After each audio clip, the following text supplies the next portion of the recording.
সর্বশেষটা একটু দেখে নাও, ধমধম করে দাও।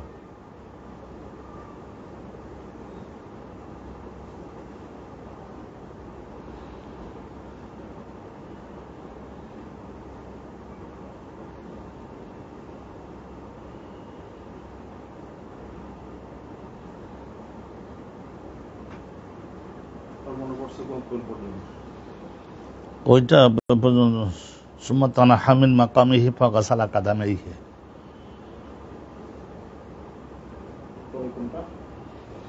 বাবুন ইযা জামা সুম্মা আদা ওয়া মান দারা আলা নিসাইহি ফি গুসলিন ওয়াহিদিন।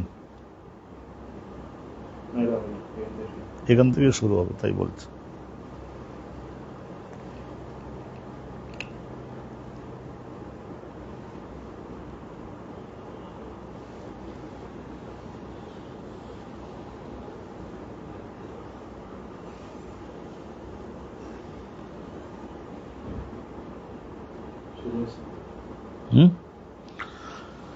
আসসালামু আলাইকুম ওয়া রাহমাতুল্লাহি ওয়া বারাকাতুহু। আলহামদুলিল্লাহি রাব্বিল আলামিন ওয়াস সালাতু ওয়াস সালামু আলা রাসূলিল্লাহ সাইয়্যিদিল আমিন।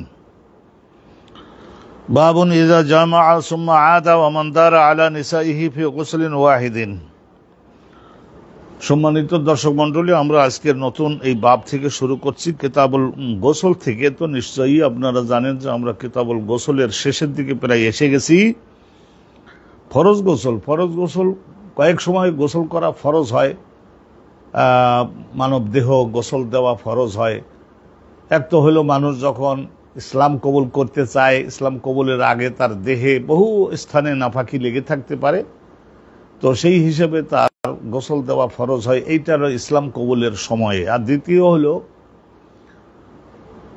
দ্বিতীয় হলো যে যখন একজন পুরুষ, একজন স্বামী স্ত্রী তারা একত্রিত, শরীর থেকে অপবিত্র শক্তিটা নির্গত হয়েছে, তখন গোটা শরীরের মধ্যে তার প্রভাব পড়ে, গোসল দেওয়া ফরজ হয়।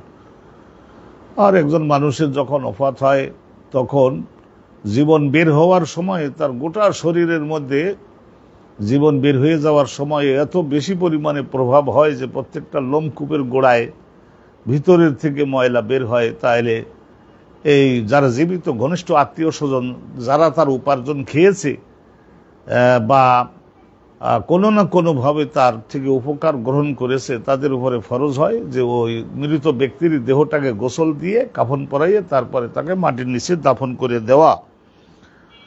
তাই তিন পরিস্থিতিতে গোসল দেওয়া ফরজ হয়।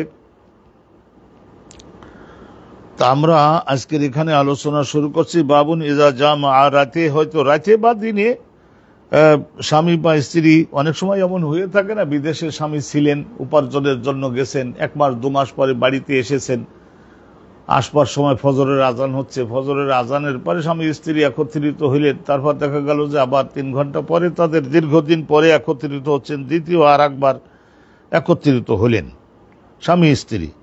তাহলে ইযা জামা, স্বামী স্ত্রী একত্রিত হলেন, সুম্মা আদা, কিছুক্ষণ পরে 1-2 ঘন্টা পরে আবার তারা নিজেরাই আবার দ্বিতীয় আর একবার একত্রিত হলেন। এটা হতে পারে এমন বিবাহ করবার পরে জীবনের শুরুর দিকে এই ধরনের স্বামী স্ত্রীর মধ্যে এমন ঘটনা ঘটতে পারে। তাহলে এখন একবার একত্রিত হলেন, দ্বিতীয়বার একত্রিত হওয়ার আগে কি আবার ফরজ গোসল করে নিতে হবে? এটা একটা বিরাট জিজ্ঞাসা না? না, অবশ্যই করে নিতে হবে না। ওমান দারা আলা নিসাইহি, আর একজন ব্যক্তি তিনি তার মনে করে নিন একাধিক স্ত্রী, যেমন নবী করিম সাল্লাল্লাহু আলাইহি সাল্লাম তার হযরতে খাদিজাতুল কুবরা রাদিয়াল্লাহু তাআলা আনহার ওফাতের পরে ওনার 9 জন স্ত্রী, তো তার মধ্যে খাদিজাতুল কুবরার ওফাতের পরে 8 জন স্ত্রী ছিলেন। তার মধ্যে হযরতে সাফিয়া, তিনি দৈহিকভাবে অক্ষম হয়ে পড়াতে আলহামদুলিল্লাহ তিনিও বলতেন যে আমার এই বিষয়ে কোনো দাবি নাই, বরং আমার পাওনার দিনটা আমি অমুককে দান করলাম। তাহলে 7 জন স্ত্রী আল্লাহ নবীর ছিলেন। ওমান দারা আলা নিসাইহি, দেখা গেল রাসূলুল্লাহ সাল্লাল্লাহু আলাইহি ওয়াসাল্লাম হজ্জে গমন করছেন অথবা জিহাদে গমন করছেন, সেই দিকে হয়তো তাবুকের যুদ্ধে যেতে আসতে 1 মাস 1.5 মাস লাগবে। তো যাওয়ার আগের রাতে আল্লাহ নবী সব স্ত্রীদের সঙ্গে সাক্ষাৎ করতে পারতেন। তো এটা মজার একটা আলোচনা আপনাদের জন্য আছে, কিন্তু মনোযোগটা আপনাদেরকে দিতে হবে। ওমান দারা আলা নিসাইহি, দারা ইয়াদুরু, এক ঘর থেকে অন্য আরেক ঘরে আল্লাহ রসুল গেলেন, এই স্ত্রী এই 7 জন তারা তাদের সকলের গৃহে আল্লাহ রসুল গমন করলেন একই রাতে আলা নিসাইহি নিজের স্ত্রীগণের নিকটে। তাহলে এই ধরনের পরিস্থিতিতে শরিয়াতের হুকুম কি?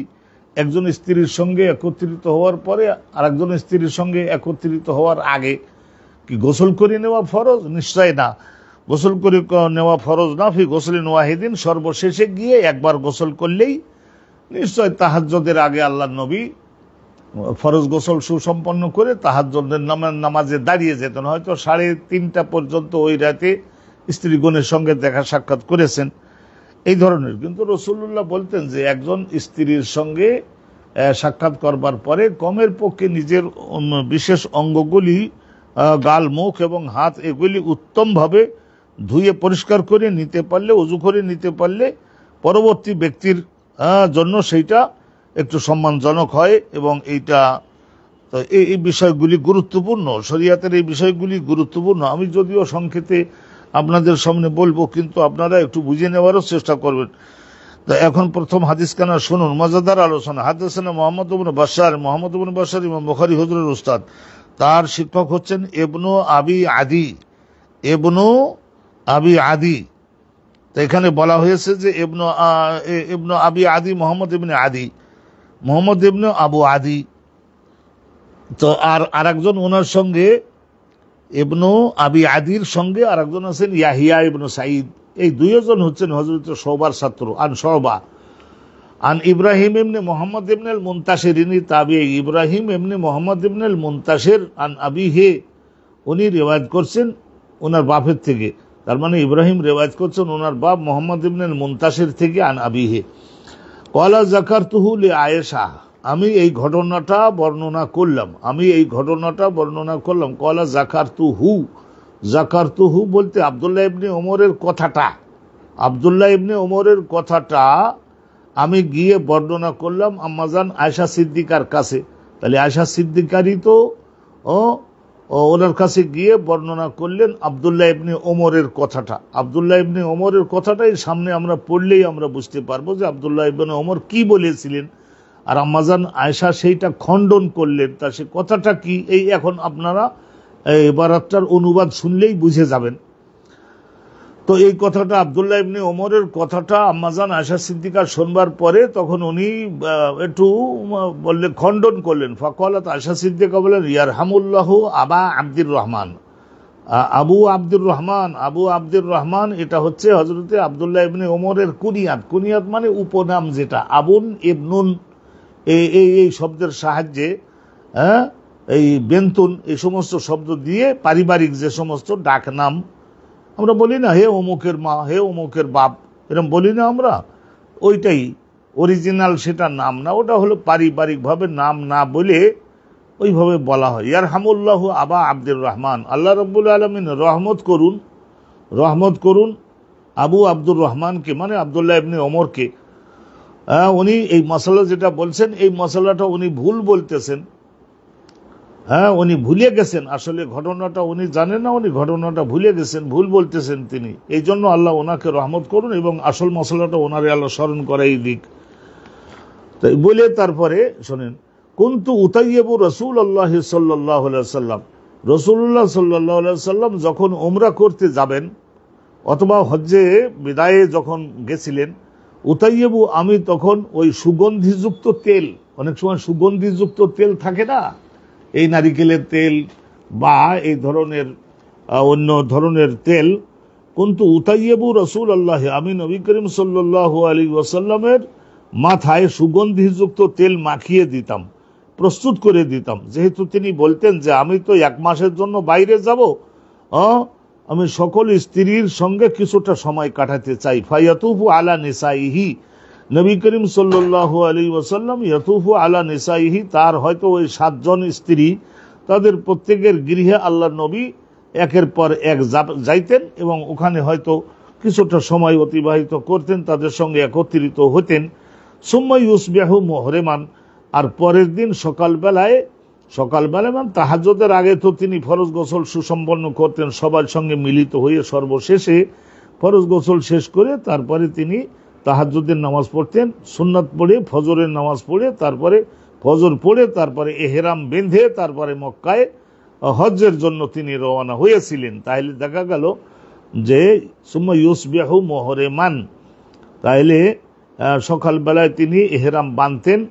কি অবস্থায় এহরাম বাঁধতেন? ইয়ান দাখু, নুন দদ আর খা, ইয়ান দাখু মানে সুগন্ধি ছড়িয়ে দেওয়া, নদখুন আর নুন দদ হা তারও অর্থ সুগন্ধি গন্ধ ছড়িয়ে দেওয়া। তাইলে যখন তিনি এহরাম বাঁধতেন তখন দেখা যেত যে যেহেতু ওই রাতের শেষের অংশে তাকে আমি সুগন্ধিযুক্ত তেল মাখিয়ে দিয়েছি, অতএব সেই আমলের সুগন্ধিত আর সেই সুগন্ধিযুক্ত তেল ফরজ গোসল করবার পরেও সুগন্ধি ছড়িয়ে পড়তো। আল্লাহ নবীর এমনি নিজস্ব ঘামেও তো মহা সুগন্ধি ছিল। তো নবী করিম সাল্লাল্লাহু আলাইহি সাল্লাম যে নিঃশ্বাস ছাড়তেন সেটার মধ্যেও সুগন্ধি ছিল, কিন্তু তারপরেও আবার মাথায় সেই যুগের সর্বশ্রেষ্ঠ সুগন্ধি আমি সুগন্ধি মাখিয়ে দিয়েছি। তার মানেই হলো এই যে আল্লাহ নবী একাধিক স্ত্রীর সঙ্গে মিলিত হয়েছেন। তাহলে জানা গেল যে একবার মাত্র গোসল করবেন আর এর পূর্বে একাধিক স্ত্রীর সঙ্গে বা একজন স্ত্রীর সঙ্গে দুবার তিনবার একত্রিত হবেন, কিন্তু গোসল করবেন সর্বশেষে। আর রাসূলুল্লাহ বলেছিলেন যে একজনের সঙ্গে একত্রিত হওয়ার পরে আবার যদি তার নিজের সঙ্গে ওই স্ত্রীর সঙ্গে দ্বিতীয় আরেকবার একত্রিত হতে চান অথবা অন্য স্ত্রীর সঙ্গে একত্রিত হতে চান, তাহলে মাঝখানে উত্তমভাবে ওযু করে নিয়ে গালমুখ পরিষ্কার করে নিলে এটা আনসাতু মানে এইটা মনের আগ্রহ এবং আনন্দকে বৃদ্ধি করে। তাহলে এটা গোসল করতে হবে সর্বশেষে। এইটা তো আমরা এখান থেকে জানতে সক্ষম হলাম, আলহামদুলিল্লাহ। এইটাই আমাদের বাব ছিল, একজন স্ত্রীর সঙ্গে দুবার তিনবার হয়তো একত্রিত হবেন, তা প্রত্যেকবারে এর পরে আবার গোসল করে নেওয়া এটা নট নেসেসারি, এটা কোনো জরুরি কিছু না। কষ্ট ইসলামের মধ্যে ওই ধরনের কষ্টদায়ক বিধান নাই। ইউরিদুল্লাহু বিকুমুল ইউসরা, আল্লাহ তোমাদের জন্য আইন বিধানকে সহজ করে দেওয়ার কৌশলে আছেন। বা একাধিক স্ত্রীর সঙ্গে একত্রিত হবেন আর সর্বশেষে তখন ফরজ গোসল সেরে তারপরে তাহাজ্জুদের নামাজ, সুন্নাত এবং ফজরের নামাজ আদায় করে তারপরে রাসূলুল্লাহ সাল্লাল্লাহু আলাইহি ওয়াসাল্লাম, এই যে বিষয়টা হাদিসটা আমরা পরিষ্কার হলাম, জানলাম। এর সঙ্গে আর একখানা হাদিস আছে, এটাও এই যে এক অনুষ্ঠানের মধ্যে আমরা বলে দিচ্ছি। হাদাসানা মুহাম্মদ ইবনে বাশশার ক্বালা হাদাসানা মুআয ইবনে হিশাম ক্বালা হাদাসানি আবি। মুআয ইবনে হিশাম, মুআয riwayat করছেন তার বাপ হিশাম থেকে। হিশাম নিশ্চয় ওই হযরতে কাতাদা থেকে করেছেন, মাঝে মাঝে ওনার বাপ উরওয়া থেকে করেন। তাবিঈ হাদাসানি আবি মুআয ইবনে হিশাম, মুআয riwayat করেন তার বাপ হিশামের থেকে। হিশাম riwayat করছেন হযরত কাতাদা থেকে, কাতাদা একজন সাহাবী। ক্বালা, তো হযরতে কাতাদা রাদিয়াল্লাহু তাআলা আনহু বলেন হাদাসানা আনাস ইবনে মালিক, আনাস ইবনে মালিক, হযরতে আনাস ইবনে মালিক রাসূলুল্লাহর খাদেম ছিলেন না, ওই বাড়িতে তো মানুষই হয়েছেন বলতে গেলে আল্লাহর নবী। উনি বলতেন না আল্লাহর নবীর খেদমতে আমি একেবারে নাগাড়ে রাতের দিনে সব সময়ের জন্য ছিলাম, 10 সিনিন 10 বছর। ক্বালা, হযরত আনাস বিন মালিক বলেন কানান নবী সাল্লাল্লাহু আলাইহি ওয়াসাল্লাম ইয়াদুরু আলা নিসাইহি, হযরত নবী করিম সাল্লাল্লাহু আলাইহি ওয়াসাল্লাম দ্বারা ইয়াদুরু মানে ঘোরাঘুরি করা, এক বাড়ি থেকে বের হয়ে আরেক বাড়িতে যাওয়া। তাহলে ইয়াদুরু আলা নিসাইহি, এক কামরা থেকে বের হয়ে অন্য স্ত্রীর কামরায় রাসূলুল্লাহ কোন ধরনের সময় এটা যেতেন? এইটা যাইতেন যখন দেখা যাবে যে আগামীকাল সকালে দীর্ঘ একটা তাবুকের যুদ্ধে যাবেন। দেখা গেল যে নবী করিম সাল্লাল্লাহু আলাইহি ওয়াসাল্লাম হয়তো 10-15 দিন লাগতে পারে, 20 দিন, 1 মাস লাগতে পারে, ওই খয়বরের যুদ্ধে যাবেন।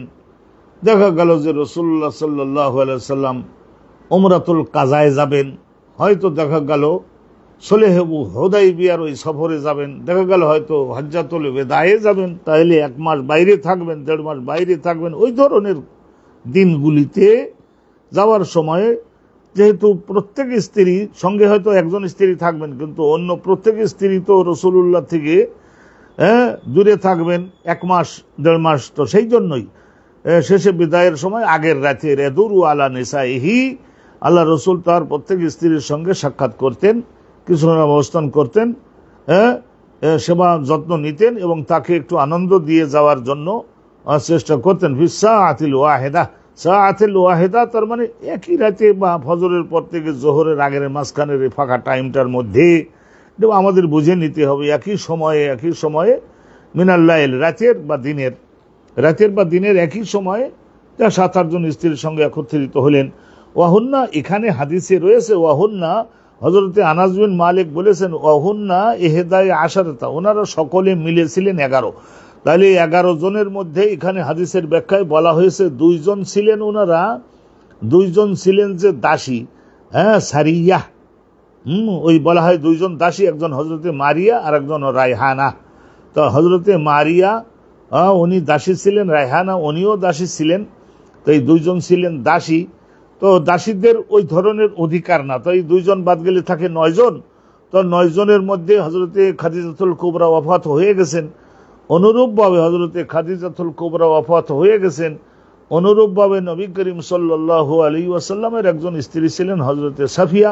তো হযরতে সাফিয়া তিনি দৈহিকভাবে বয়স্কা হয়ে যাওয়ার কারণে উনি ওইভাবে বলতেন যে আমার এই বিষয়ে দাবি নাই, আমি মরার আগ পর্যন্ত আল্লাহ রসুলের স্ত্রী হিসেবে আমি থেকে যেতে চাই। আমার যে একটা দিন পাওনা হয়, তো সেই দিনটা আমি আয়েশা সিদ্দিকার পক্ষে আমি ডোনেশন করে দিলাম। আমার ছোট বোন আয়েশা সিদ্দিকা ওই দিনটাতে আপনার খেদমত করবেন। তাহলে থাকলো 7 জন। এই 7 জনের সঙ্গে তিনি একত্রিত হতেন, দেখা সাক্ষাৎ করতেন। ও কয়লা কুন্না নাতাহাদ্দাসু। আর হযরতে আনাস বিন মালিক থেকে এই যে রিওয়ায়াতটা এখন আমি আপনাদেরকে বলছি, এটা একটু মনোযোগ দিয়ে শুনবেন এবং বুঝবার জন্য চেষ্টা করবেন। যদি কোনো লোক খাঁটি মুনাফিক হয় তাহলে এইগুলোর বাইরে একজন ব্যক্তি মন্তব্য করতে পারে, বিভিন্ন চিন্তা করতে পারে। মুমিন যদি হয় তাহলে না। কয়লা কুন্না নাতাহাদ্দাসু, কুন্না, এই যে দেখেন কুন্না নাতাহাদ্দাসু, আমরা সাহাবা যারা ছিলাম সবাই আমরা নাতাহাদ্দাসু মানে আমরা বিশ্বাস করতাম এবং আলাপ আলোচনা করতাম, বিশ্বাসও করতাম, ঘোষণা করতাম, আলাপ আলোচনা করতাম, প্রচার করতাম, বলতাম। আনাস বিন মালিক বলছেন আন্নাহু, নিশ্চয় নবী করিম সাল্লাল্লাহু আলাইহি ওয়াসাল্লাম উতিয়া, আল্লাহ রাব্বুল আলামিনের পক্ষ থেকে তাকে প্রদান করা হয়েছিল কুওয়াতু সালাসিন, 30 জন শক্তিশালী তাগড়া জওয়ানের ক্ষমতা আল্লাহর নবীর দেহে আল্লাহ পাক রব্বুল আলামিন দান করেছিলেন, তাকে দেওয়া হয়েছিল। এই যে এখানে 3 নম্বরের হাসিয়ার মধ্যে কি লিখেছেন তা আমি আপনাদেরকে একটু পড়িয়ে শোনাই, একটু মনোযোগটা দয়া করে আপনারা দিন। এই যে দেখুন যে হযরতে ইমাম বুখারী এখানে তো 11টা, আমি তো ব্যাখ্যা দিয়ে দিলাম 2 জন দাসী, দাসীর ওই ধরনের অতটা অধিকার নাই যতটা স্বাধীন স্ত্রী গণের যে অধিকার, অর্ধেক অধিকার হয়ে থাকে, সেটা তো আপনারা জানেনই, শুনেছেনই। ইমাম বুখারী অন্য এক রিওয়ায়াতে এই 4-5 লাইন পরেই আবার পাবেন, আনাস বিন মালিক বলেছিলেন যে ওই সময়ে আল্লাহ রসুলের স্ত্রী ছিলেন 9 জন। 9 জনের মধ্যে তো একজন মারা গেছেন, একজন হলো হযরতে খাদিজাতুল কুবরা, তো উনি তো মারাই গেছেন। আর হযরতে সাফিয়া দাবি ছেড়ে দিলেন, তাইলে থাকলো কত? ওই 9 জনের মধ্যে থেকে একজন মরহুম আর একজন দাবি ছাড়া, তাইলে থাকলো 7 জন। হযরতে নবী করিম সাল্লাল্লাহু আলাইহি, আর 2 জন যে দাসী তাদের তো আইনগত অর্ধেক অধিকার, তো সেই হিসেবে এই ধরনের বিদায়ের পরিস্থিতিতে তাদেরকে যে রাসূলুল্লাহ সময় প্রদান করবেনই এরকম না। আর শোনেন, এই যে ইসমাইলি সহিহুল ইসমাইলি নামক কিতাবে আছে যে হযরত আনাস বিন মালিক বলেছেন যে কুওয়াতু 40 জনের শক্তি আল্লাহ আমার নবীর দেহে দান করেছিলেন। আরে হেলিয়া নামক এই হেলিয়া, আবু নাঈম হেলিয়া, আমি এই হাদিসটা শুনেছি মদিনা শরীফে। আবু বকর আল হেজাজি, আমার শিক্ষক হযরতে আবু বকর আল হেজাজি, আল্লাহ রাসূলের অনেক সিনিয়র আলেম, এখান থেকে প্রায় 40 বছর পূর্বে ওনার বয়ান শুনেছি মদিনা মুনাওয়ারায়। হযরতে আবু বকর আল হেজাজি আর আল্লাহর নবীর মাথার কাছে পরবর্তীতে ওয়াজ বয়ান আব্দুল মোহসেন আল আব্বাদ আর আলী বিন আব্দুর রহমান আল হুজাইফি হুজুর, আহমদ আল গামিদি হুজুর আমার সব ওস্তাদ ছিলেন। আল্লাহ তাদের মধ্যে যাদের ইন্তেকাল হয়েছে জান্নাতুল ফেরদাউস নসিব করুন। তাই যে হেলিয়া নামক কিতাবের মধ্যে হযরতে আবু নাঈম উনি এই হাদিসখানা বর্ণনা আন্নাহু উতিয়া কুওয়াতু 40 জন ব্যক্তির যুবকের ক্ষমতা আল্লাহ নবীর দেহে দিয়েছিলেন। কুল্লু রাজুলিন মিন রিজালি আহলিল জান্নাহ, এই 40 জন জগতের কোন 40 জন না, বেহেশতি 40 জন। আর বেহেশতি 40 জনের এক একজন বেহেশতি যুবকের ক্ষমতা কত হবে? এই জগতের 100 জনের সমান। আন্নাহু উতিয়া কুওয়াতু সালাসিন। আর এই আনাস বিন মালিকের রিওয়ায়াতে এই 2-3 হাদিস পরেই আপনারা দেখতে পারবেন, যেখানে উনি বলেন কুওয়াতু 40, 40 জনের, 40 জন, জগতের 40 জন না, বেহেশতের 40 জন। বেহেশতের এক একজন যুবকের দেহে আল্লাহ ক্ষমতা দিবেন কতজনের? জগতের 100 জনের। ওয়াকালা সাঈদুন, আর এই যে সাঈদ, আবু সাঈদ না, ওয়াকালা সাঈদ বর্ণনা করছেন, হযরত মুহাদ্দিস সাঈদ উনি বর্ণনা করছেন যে আন কাতাদা, সাহাবী কাতাদার থেকে আখবারনা ইন্না নাতাহাদ্দাসু, আমরা সকলে এই হাদিস বর্ণনা করি। আন্না আনাসান হাদ্দাসাহুম, হযরত আনাস তাদেরকে বলেছেন তেসউনিসওয়াতিন, এই যে যেটা বলতেছিলাম ওই তেসউনিসওয়াতিন, ওই সর্বশেষ সময়ে রাসূলুল্লাহর স্ত্রী ছিলেন 9 জন। তো 9 জনের মধ্যে খাদিজাতুল কুবরার ইন্তেকাল হয়ে গেছে, আর হযরত সাফিয়া নিজের দাবি উনি ছেড়ে দিলেন এবং বললেন কি, আয়েশা সিদ্দিকার পক্ষে আমি আমার দিনটা ডোনেশন করলাম। তাইলে এটা হলো 7 জন। এই 7 জনের সকলের সঙ্গে শেষ রাতে আল্লাহ নবী ঈশার নামাজের পর থেকে হয়তো রাত 3টা 3:30 এই সময়টা লাগাইয়ে আল্লাহ নবী সকলের সঙ্গে বিদায় আদায় নিতেন। তো আলহামদুলিল্লাহ আমরা, এবং সর্বশেষে গোসল করতেন, এক স্ত্রীর সঙ্গে একত্রিত হয়ে ওযু করে নিলেন, অঙ্গগুলো উত্তমভাবে ধৌত করে নিলেন, একটু শরবত জাতীয় জিনিস পান করে নিলেন, একটু খোঁজ গল্প করলেন, তারপরে তো এইভাবে জিনিসটা আলহামদুলিল্লাহ আপনারা সকলে শুনলেন। এখান থেকে আমরা বুঝে নিতে পারি যে একজন ব্যক্তি একই স্ত্রীর সঙ্গে যদি একাধিকবার মিলিত হতে চান একই রাতে বা একই দিনে, ফজরের পর থেকে জোহরের এই ফাঁকা টাইমের মধ্যে, সেই দিনে ফিরেছিলেন, বিদেশে চাকরি করেন, আসছেন, হতে পারে শরীয়ত সম্মত। আলহামদুলিল্লাহ আমরা ক্ষুধার্ত হওয়ার পরে একাধিকবার খাদ্য গ্রহণ করি না। হালাল খাদ্য আল্লাহ পাক রব্বুল আলামিন বলেছিলেন হযরত বাবা আদমকে, ওয়াকুলা মিনহা রাগাদান, এই প্রশস্ত খাদ্য আমি দিয়েছি, সেইটা তোমরা আহার করে নিজের তীব্র প্রয়োজনকে কমিয়ে ফেলো। তারপরে বলেছিলেন না, ওয়ালা তাকরাবা, নিষিদ্ধ এই গাছটার ফল খাওয়া তো দূরে থাক, ওর কাছেও যাবা না, কাছে গেলে কিন্তু আকর্ষণ। তো আল্লাহ তাআলার মেহেরবানির দুখানা হাদিস এই সাবজেক্টটা প্রতিষ্ঠিত হলো আপনাদের সকলের উদ্দেশ্যে আমরা আলোচনা করলাম। আল্লাহ পাক রব্বুল আলামিন আমাদের সকলের পক্ষ থেকে আল্লাহ রসুলের শানে কথা বলতে গেলে অবশ্যই সকল ধরনের বেয়াদবি থেকে ক্ষমা প্রার্থী হয়ে এবং আল্লাহর রহমত কামনা করে রাসূলুল্লাহ সম্পর্কে আমরা যদি আলোচনা করি, জগৎবাসীকে মাতৃভাষায় বাংলা ভাষায় তুলে না ধরি, তাইলে কে বা তুলে ধরবে?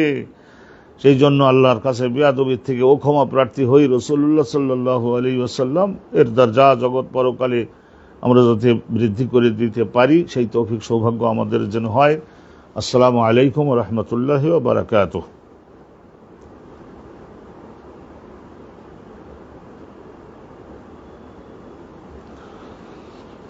আলহামদুলিল্লাহ ওয়াসসালাতু ওয়াসসালামু আলা রাসূলিল্লাহ। বাবু গাসলিল মাজি ওয়াল ওযু মিনহু। আবি ক্বালা হাদানা আবুল ওয়ালিদ ক্বালা হাদাসানা যায়েদাতু আন আবি হাসিনিন আন আবি আব্দুর রহমান আন আলিয়্যান ক্বালা কুনতু রাজুলান মাযাআন ফাআমারতু রাজুলান আইয়াসআলা রাসূলুল্লাহ সাল্লাল্লাহু আলাইহি ওয়াসাল্লাম নবী সাল্লাল্লাহু আলাইহি ওয়াসাল্লাম লিমাকানি ইবনাতিহি ফাসালা ফাকালা তাওয়াদ্দা ওয়া আগসিল যাকারাকা। এখানে ছোট একখানা হাদিস কিন্তু মহা গুরুত্বপূর্ণ, এটাও বুঝে নিতে হবে। এটা বোঝাবার জন্য অনেক সময় আমি বিভিন্ন প্রকারের এক্সাম্পল দিয়ে দেই, সেগুলি আমার দেশবাসী যারা আমার ছাত্রবৃন্দ বা আমার শ্রোতা সম্মানিত মুরব্বী, তাদেরকে একটা জিনিস সহজে বোধগম্য করবার জন্য ভাষার আড়ম্বরের দিকে না গিয়ে আমি সহজ সরল ভাষায় সবসময় কথাটাকে বোধগম্য করবার জন্য, দিলের মধ্যে সেটেল করে দেওয়ার জন্য আমি এই সহজ করে বলবার চেষ্টা করে থাকি।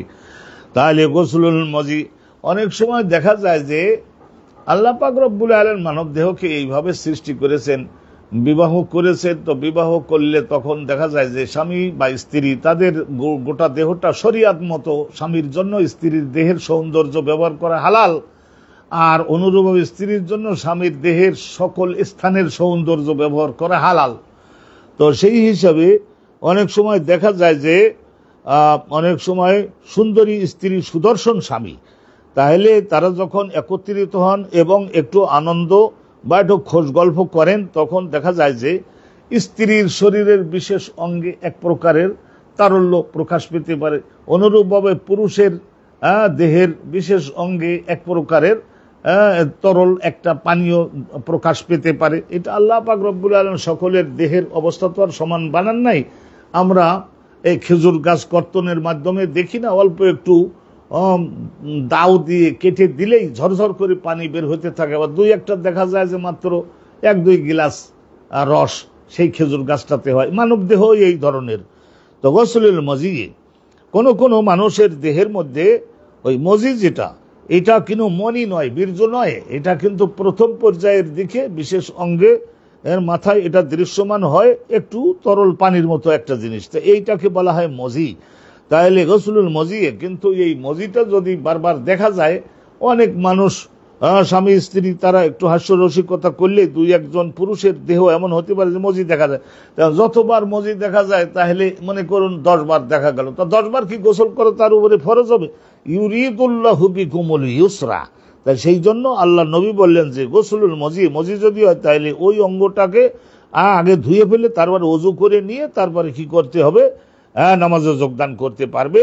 ও যতবার মজি দেখা যাবে ততবার গোসল ফরজ হবে তা কিন্তু না। মনি খুরুজে মনির হুকুম এক, সেটা গোসল ফরজ হয়। আর খুরুজে মজি এটার জন্য ওযু নষ্ট হয়ে যায়, ওযু করে তারপরে নামাজে যোগদান করতে পারবে, কোরআন শরীফ ধরে পড়তে পারবে, কাবা ঘরে তওয়াফে যেতে পারবে। ভালো করে মনোযোগ দিবেন, ছোট্ট একখানা হাদিস আছে, শুনে নিন। হাদদাসানা আবুল ওয়ালিদ ক্বালা হাদদাসানা যায়েদা। ইমাম বুখারী হুজুরের উস্তাদ আবুল ওয়ালিদ, তার শিক্ষক হযরত ইমাম যায়েদা, আর তার শিক্ষক হচ্ছেন আবি হাসিন। আবি হাসিন, অনেকে বলে হাসিন বেফাথেল মুহমালা, এই হায়ের উপরে ফাথা দিতে হবে। হাসিন, হাসিন মানে শক্তিশালী, হাসিন মানে সুদর্শন, সুরক্ষিত ব্যক্তি, যে কোনো ব্যক্তি তারে ধাক্কা দিয়ে ফেলে দিতে পারে না। তাহলে আবি হাসিন, তার শিক্ষক আবু আব্দুর রহমান, তার শিক্ষক হযরত আলী। তাহলে আবু আব্দুর রহমানের তাবেঈ, ওনার শিক্ষক স্বয়ং হযরত আলী।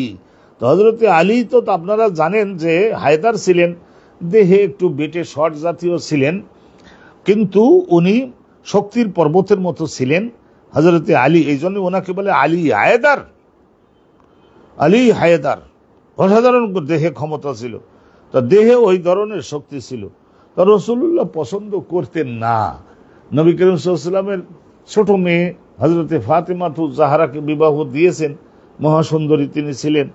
আর তো অতএব হযরতে ফাতেমা কোন স্ত্রী চায় না যে তার আবার সতীনাশক।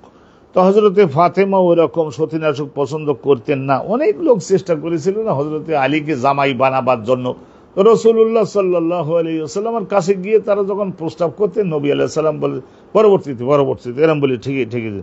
তো রাসূলুল্লাহর ওফাতের পরে 6 মাস পরে হযরতে ফাতেমাতুজ জাহরা ওনার ইন্তেকাল হয়ে গেল। ওনার ইন্তেকালের পরে হযরতে আলী উনি ওই খালিদ বিন ওয়ালিদের নেতৃত্বে যে প্রায় 30,000 মিলিটারি নিয়ে মুসাইলামা আল কাজ্জাবের বিরুদ্ধে এমন দেশে বনু হানিফা গোত্রের লোকজনের বিরুদ্ধে ভণ্ড নবী লড়াই করছিলেন, ওই গোত্রের একজন খাওলা নামনি একজন মহিলা ইসলাম কবুল করেছিলেন। হযরতে আলী ফাতেমার ওফাতের পরে তাকে বিবাহ করেছিলেন। তো ওই ঘরে আলহামদুলিল্লাহ একটা পুত্র সন্তান হয়েছিল, মোহাম্মদ নাম দেওয়া হয়েছিল। তা সে মোহাম্মদ ইবনুল হানাফিয়া বলা হতো, মোহাম্মদ ইবনে আলী আসলে। তাহলে ওই যে মোহাম্মদের ঘরে আবার আর একটা ছেলে, তার নাম হাসান রাখা হয়েছিল, তার ঘরে আর একটা ছেলে হয়েছিল, তার নাম রাখা হয়েছিল আবুল হাসেম। তো এইভাবে কিন্তু আবুল হাসেম লাওয়ালা ছিলেন, ওনার আর বংশ টেকে নাই। তো কুনতুরা জোলান মাজ্জাআন, হযরতে আলী রাদিয়াল্লাহু তাআলা আনহু বলছেন যে আমি ছিলাম এমন একজন পুরুষ যে মজি বেশি হয়। মজি তো ওটা বীর্য না, পানির মতো ওই পেশাব অঙ্গের ওই মাথায় ওই ধরনের দৃশ্যমান হয়। আর বিশেষ করে স্বামী স্ত্রী কাছাকাছি হয়ে একটু খোঁজ গল্প করলেই শরীরটা ওই ধরনের হয়ে যায়। তো এখন এতবার বাহির হচ্ছে, আর এতবার যদি গোসল করি তাহলে তো গোসল করার তালেই আমার সারা দিন রাত থাকতে হবে।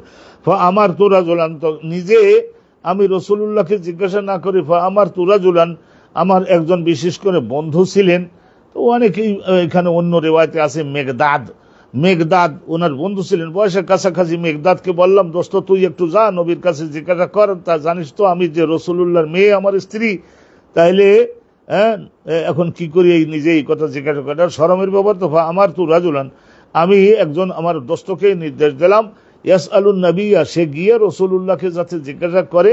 আমি নিজে জিজ্ঞাসা করলাম না, কারণ কি, লিমাকানে ইবনাতিহি, কারণ ওনার ছোট মেয়ে ফাতেমা আমার নিজের স্ত্রী।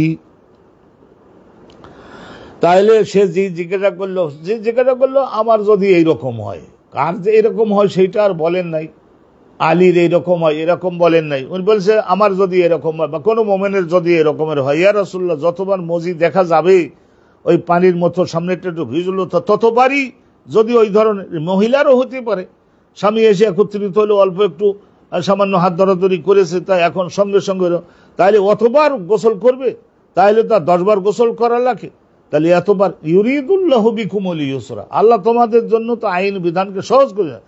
ফাসআলা, ওই ব্যক্তি গিয়ে রাসূলুল্লাহ সাল্লাল্লাহু আলাইহি ওয়াসাল্লামকে জিজ্ঞাসা করলো যে হুজুর এরকম যদি হয়। ফকালা রাসূলুল্লাহ, তখন তো বুঝে যেতেন, বিশ্বের লক্ষ লক্ষ কোটি কোটি শিক্ষকের মতন জ্ঞান প্রজ্ঞা আল্লাহ তাআলা আল্লাহ নবীকে দিয়ে দিয়েছিলেন। ফকালা তাওয়াদ্দা, তাহলে রাসূলুল্লাহ সেও যেমন বললো আমার যদি এরকম হয়, তো রাসূলুল্লাহ তাকেই বললেন, সেও শুটকো কাট করতে হো, তার ওরকম হওয়ার কথা না, তবুও রাসূলুল্লাহ তাকে বললেন এই ধরনের ক্ষেত্রে তোমাকে ওই অঙ্গটা ধুইয়ে তারপর উত্তমভাবে ওযু করতে হবে, আর ওয়াকসাল জাকা রাখা, আর তোমার ওই অঙ্গটাকে উত্তমভাবে ধুয়ে নেবা আগে, তারপরে তুমি ওযু করবার পরে ওই অঙ্গ ধুইলে তা তো আগের ওযু গেছে, তাহলে কি হলো, আগে তুমি ওই অঙ্গ ধৌত করো ভালোভাবে, তারপরে তুমি ওযু করে নিয়ে নামাজে যোগদান করতে পারবা। তাহলে এইটা সুন্দরভাবে আপনারা জানলেন। ফরজ গোসল, এখানে গোসল ফরজ হবে না। আলহামদুলিল্লাহ, এই অনুষ্ঠানটা শর্ট করে দিলাম এ পর্যন্তই। আখিরু দাওয়ানা আলহামদুলিল্লাহি রাব্বিল আলামিন।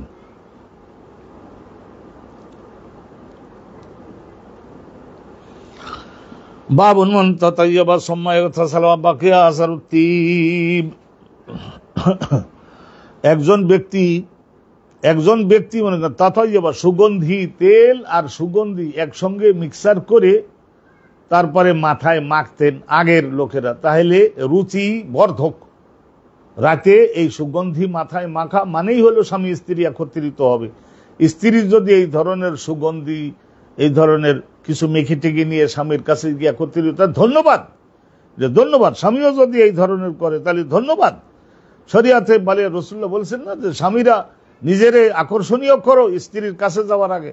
স্ত্রীদেরকেও রাসূলুল্লাহর স্ত্রীগণের মাধ্যমে বলে দিতেন না, বলে দাও মেয়ে লোকদেরকে ভালো করে গাল পরিষ্কার করে, দাঁত পরিষ্কার করে, নাক পরিষ্কার করে, একটু চুলটো সাজগোজ করে, সুগন্ধি মাখে, আতর, সোনো পাউডার এগুলি সমস্ত মাখে, ভালো করে মেখে তারপরে এই নিজের একটু আকর্ষণীয় যাতে করে, স্বামী যাতে পরিতৃপ্ত হতে পারে। বাবুন মান তাতায়্যাবা, তো রাসূলুল্লাহ সাল্লাল্লাহু আলাইহি ওয়াসাল্লাম সুগন্ধি মাখতেন, তারপরে কি করতেন, সুম্মা ইগতাসালা, তারপরে গোসল করতেন।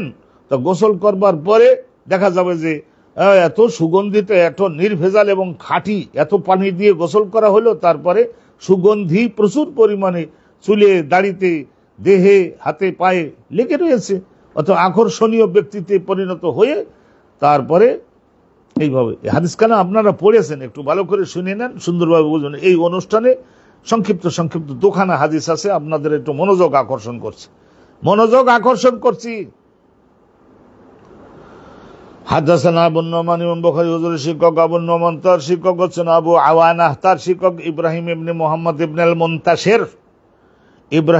ইব্রাহিম ইবনে মুহাম্মদ ইবনে আল মুনতাশির, ইব্রাহিম রিওয়ায়াত করছেন তার বাপ মুহাম্মদ ইবনে আল মুনতাশির থেকে।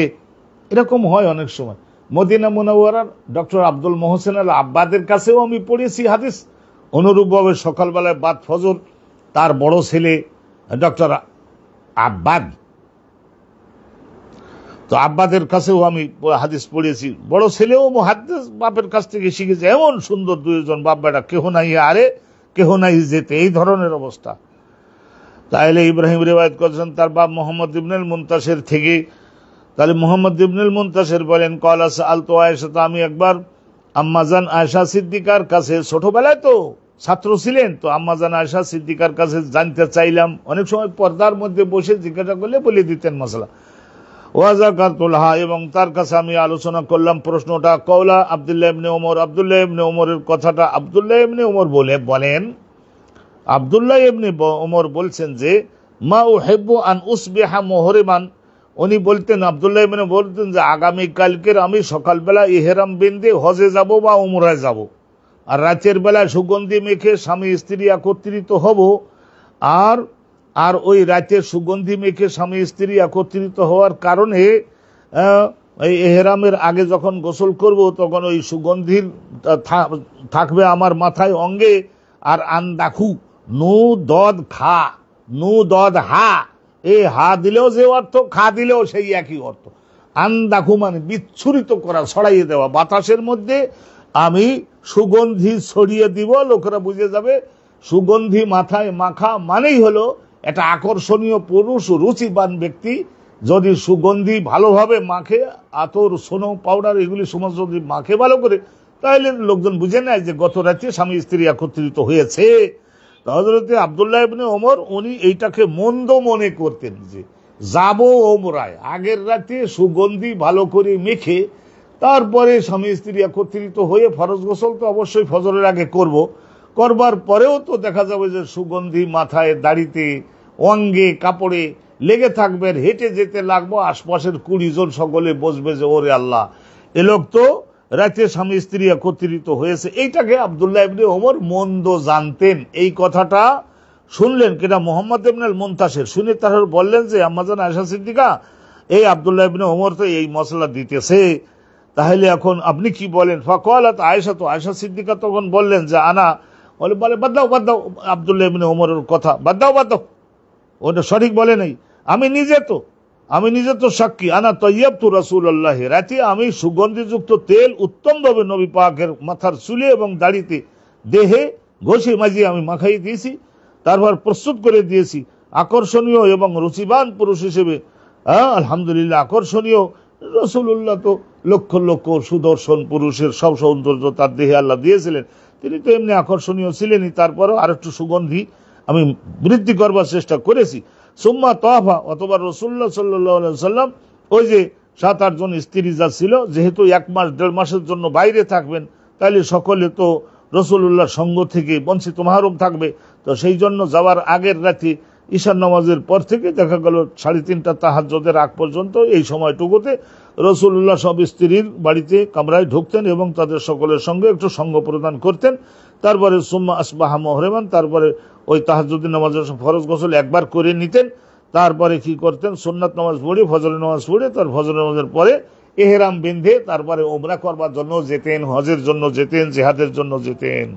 তাহলে এখান থেকে কি সাব্যস্ত হলো এই যে অনেক স্ত্রীর সঙ্গে একত্রিত হলেও গোসল সর্বশেষে একবার করতে হবে, একবার।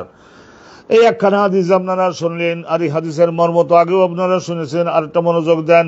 হাদাসানা আতব ইবনে আবি ইয়াস, হাতাম ইবনে আবি ইয়াস ক্বালা হাদাসানা শুবাতু ক্বালা হাদাসানা আল হাকাম, হাকাম রিওয়ায়াত করেছেন আন ইব্রাহিমের থেকে, ইব্রাহিম মাঝে মধ্যে তার বাপ মুহাম্মদ ইবনে আল মুনতাসির থেকেও হাদিস বর্ণনা করেন। আর ইব্রাহিম মাঝে মধ্যে আসওয়াদ এটা ওনার মামু ছিল, আপন মামু, তার বাপের থেকেও রিওয়ায়াত করে, মামু থেকেও রিওয়ায়াত করে। আর হযরতে আসওয়াদ উনি আয়েশা সিদ্দিকার খুবই স্নেহ ধন্য ছাত্র ছিলেন, ছোটবেলা থেকে মানুষ করেছেন। এই 5-6 বছর বয়সের থেকে, নাক পরিষ্কার করে দেওয়ার বয়সের থেকে আম্মাজান আয়েশা সিদ্দিক, নিজের কোনো সন্তান তো আর হয় নাই, সেই জন্য 12 জনের অসহায় বিপদগ্রস্ত বাচ্চাদের ছোটবেলায় এনে সন্তানের মতো লালন পালন করে ইলম কালাম শিখাই বড় বড় মুহাদ্দিস বানাই দিয়েছেন। এই যে আসওয়াদ রিওয়ায়াত করছেন আম্মাজান আয়েশা সিদ্দিকার থেকে। আসওয়াদ, কোথায় আসো, বাজারে যাও, এই জিনিস কিনে আনো। আম্মাজান আমি রেডি, দেন, টাকা দেন। ঝড়ের গতিতে যাতেন, ঝড়ের গতিতে মাল কিনে এনে দিতেন। আলহামদুলিল্লাহ রাব্বিল আলামিন। আসওয়াদ আয়েশা সিদ্দিকা থেকে রিওয়ায়াত করেছেন, ক্বালাত, আয়েশা সিদ্দিকা বলেন, কাআন্নী আনজুরু ইলা ওয়াবিদাতি ফি মাফরিকিন নবী, রায়ের উপরে জবর দিয়ে পড়া, জের দিয়ে পড়া, দুটোই পড়াই শুদ্ধ আছে। তো উনি বলতেন যে আরে এইটা আব্দুল্লাহ ইবনে ওমর যেটা বলে রং, এটা ভুল বলেছে, খবরদার, এটা শুদ্ধ না। ইসলামের বর্ণনা হলো এই, রাতে রাসূলুল্লাহ উমরা করতে যাবে নিশ্চয় মাসখানেকের মতো, ওই যে প্রথম যে 1500 সাহাবা নিয়ে রাসূলুল্লাহ স্বপ্নে দেখছিলেন যে ওই কাবা ঘর তওয়াফ করতেছেন, মানে উমরা করতেছেন, চলে গেলেন না। তারপরে ওই যে হুদাইবিয়ার স্থানে বাধাপ্রাপ্ত হলেন, তো ওইবারেও তো যাইয়ে আসতে যাও, ওখানেও তো 15-20 দিন সময় লাগছিল, ওই একটা জিনিস। তারপরে 7 সপ্তম হিজরিতে তো ওই চুক্তিতে ছিল না, এবার ফেরত যাবে, আগামী বছর আসবে, শুধু তারাই আসবে এই সফরে যারা যারা আছে। আর একটা কথা ছিল না, তলোয়ার একটা করে আনতে পারবে, কিন্তু খাপের মধ্যে রাখতে হবে, তলোয়ার খাপের মধ্যে থেকে বের করে কারোর ভয় দেখানো যাবে না। আর 3 দিন পর্যন্ত মক্কায় থাকতে পারবে, 3 দিন পার হয়ে যাওয়ার পরে আবার দ্রুত বের হয়ে মক্কা ত্যাগ করতে হবে। আর বলেছিল না এই ধরনের, যে এখন এই সন্ধি সম্পাদিত হওয়ার পর থেকে, সই হওয়ার পর থেকে যারা যারা ইসলাম কবুল করে মদিনায় যাবে, মদিনার শাসকরা তাদের ফেরত পাঠাবে। আবার যদি ইসলাম কবুলকারীদের মধ্যে কেউ যদি ইসলাম পরিত্যাগ করে মক্কায় চলে আসে, মক্কার শাসকরা তাদের ফেরত দেবে না। এই রকমের বহু বহু কথাবার্তা সেই সন্ধির মধ্যে লেখা ছিল না, সেগুলি আমরা ইনশাআল্লাহ তাআলা আলোচনা আপনাদের সামনে করব। এমন মজাদার আলোচনা করব যে সেগুলি শুনলে আপনাদের দিলের মধ্যে খোদা পাকের রহমত যদি হয়, তাহলে আর কোনো জিজ্ঞাসা অবশিষ্ট থাকবে না। তাহলে এই ধরনের দীর্ঘ সফরের জন্য, তাবুকের যুদ্ধের জন্য আল্লাহ নবী যখন যাইতেন, আর ফিরে নবী আসে কি আসে না, হায়াত মউত তো আল্লাহর হাতে। তো সেই জন্য আম্মা জান আয়েশা সিদ্দিকা উনি একটু দ্রুত গতিতে দৌড়ে দৌড়ে কাজকর্ম করতে পারতেন। তো সেই জন্যই বিদায়ের ওই রাতটাতে আয়েশা সিদ্দিকার ওখানে থাকতেন। আর বলছে, আমি রাসূলুল্লাহ সাল্লাল্লাহু আলাইহি ওয়াসাল্লাম তাকে কি করতাম, আমি সুগন্ধিযুক্ত তেল, সুগন্ধি আর তেল দুইটা মাখাইয়ে তারপরে সুন্দর করে দাড়িতে চুলে কাপড় চোপড়ে সুন্দর করে লাগাই দিতাম। আল্লাহ নকা আন্নি আনজুরু ইলা ওয়াবিদ তিব। তাহলে ওই যে খাঁটি তেল যদি হয়তো সেইটা যদি চুলের মধ্যে, চুল যদি ওই ধরনের আকর্ষণীয় হয়, তো চুল তো দূর থেকে দেখলে চিকচিক করে না, তাহলে ওয়াবিদ, এই ওয়াবিদ শব্দের অর্থ হলো চিকচিক করা। হ্যাঁ, চিকচিক করা। আল বারকু ওয়াল লামান, ওই যে চিকচিক করা, জলজল করা, তাহলে জলজল করতো। তালা আলো আল বারকু ওয়াল লামান, এগুলি সমস্ত বলছে যে আমি রাতে সুগন্ধি মাখাইয়ে দিয়েছি ফজরের নামাজ পড়ে। তারপরে যখন রাসূলুল্লাহ প্রস্তুতি নিয়ে উমরার সফরে, হজের সফরে, জিহাদের সফরে যাইতেন, তা আল্লাহর নবীর এই মাথার দিকে, মুখের দিকে দেখতাম তো অবিদ তিব, তো সুগন্ধি তেলগুলি ভেজাল মুক্ত, তো সেই জন্য চিকচিক করতো, জ্বলে জ্বলে উঠতো। ফি মাফরাকিন নবী, রাসূলুল্লাহ সাল্লাল্লাহু আলাইহি ওয়াসাল্লামের সীতার মধ্যে, সীতা মাথার মাঝখান দিয়ে আল্লাহ রসুল চুলকে ভাঁজ করে এবারে কিছু দিয়ে দিতেন, ওবারেও কিছু দিয়ে দিতেন। মাঝে মাঝে রাসূলুল্লাহ কিছু জীবনের কিছু সময় তো বাবরি চুল রেখেছিলেন। ওয়াহুয়া মুহরিম, নবী করিম সাল্লাল্লাহু আলাইহি ওয়াসাল্লাম ইহরাম বাঁধলেন। তাইলে আব্দুল্লাহ ইবনে ওমর ওই কথাটা তো ঠিকলো না যে রাতে স্বামী স্ত্রী একত্রিত হবো আর সুগন্ধি মাখবো আর সকালবেলা ইহরাম বাঁধতে তার বাহির হব, লোকজনের কানে নাকে আর সুগন্ধিগুলো ছড়িয়ে পড়বে, আর তারা বুঝে নেবে যে রাতে তো এই লোকটা স্ত্রী গণের সঙ্গে বা স্ত্রীর সঙ্গে একত্রিত হয়েছে, সুগন্ধি মাখছিল, স্ত্রী মাখাইয়ে দিছিল, তো সেইটা এখনো রয়ে গেছে। এটা খারাপ আব্দুল্লাহ বিন ওমর বলতেন না, তো সেইটা খণ্ডন করে দিলেন আম্মা জান আয়েশা সিদ্দিকা। আলহামদুলিল্লাহ রাব্বিল আলামিন। আমরা এই হাদিসে তাইলে কি হলো, মান তাতাইয়াবা, রাতে সুগন্ধি মেখেছে, তেল আর সুগন্ধি একসঙ্গে মাখে, নির্ভেজাল সুগন্ধি সেই জামানার। তারপরে গোসল করেছেন, ফরজ গোসল তো হবে, ফরজ গোসল করেছেন স্বামী স্ত্রী, এই সুগন্ধি মাখা মানেই হলো স্বামী স্ত্রী একত্রিত হয়েছেন, ধরে নিতে হবে। তারপরে ফরজ গোসল করেছেন, তা ফরজ গোসল করবার পরে মাথার মধ্যে এই যে সুগন্ধির যে তেলের দৃশ্যমান হচ্ছে আর সুগন্ধিটাও ছড়িয়ে পড়ছে, তাতে কোনো দোষ হবে না। বলা হয়েছে যে ইহরাম বাঁধবার পরে আর সুগন্ধি মাখা নিষেধ, কিন্তু ইহরাম বাঁধবার আগে ভালো সাবান যদি ব্যবহার করে থাকে, সুগন্ধি যদি মেখে থাকে, হ্যাঁ, তাহলে সে নখ যদি কেটে থাকে, এগুলো তো কোনো নিষিদ্ধ না। ইহরাম বাঁধবার পরে আর করতে পারবে না, বিলাসিতা ওইটা আর করতে পারবে না পরে। আলহামদুলিল্লাহ, এই অনুষ্ঠানটা আমরা শেষ করলাম। ওয়া আখিরু দাওয়ানা আনিল হামদুলিল্লাহি রাব্বিল আলামিন।